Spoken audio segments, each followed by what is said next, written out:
Alright, what's up everybody? This is Austin. It's about 12 o'clock at night, and I'm gonna be talking about cookies for the next hour.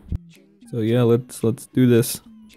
Alright, so as you can see here, this is a pretty standard procedure on how you make some cookies. When we melt the chocolate into the double boiler, and if you don't know what a double boiler is, it's boiling water in a pot, and then you put a smaller pot on top of the pot, and so the pot gets really hot. The molecules start moving faster, and they bump into each other, and they break apart.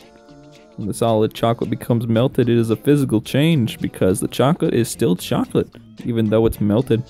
After putting together flour, salt, and baking powder, we mix the sugar, vanilla, and the eggs.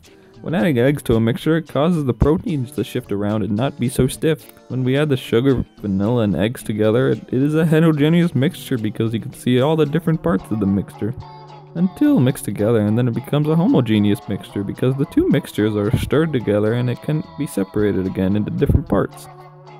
So it's like glue. When you glue two things, you then add the sugar and mixture into the chocolate butter mixture. With this, it becomes a heterogeneous mixture. When stirred together, it becomes a homogeneous mixture because you can't separate the two mixtures again. This is a chemical reaction because you can't reverse the effects after this point. It's still 12 o'clock at night. After all the mixtures are combined, we put the dough into the refrigerator for overnight freezing.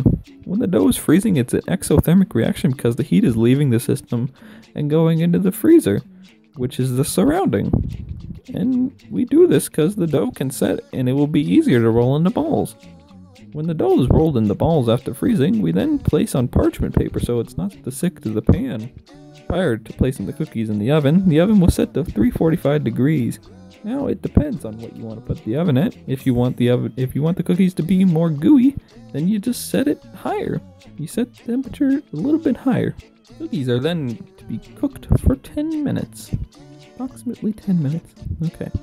Cooking the cookies is an endothermic reaction because heat is going into the system. And the surrounding area is the oven, which the oven gets hot and then it puts the heat inside the cookies.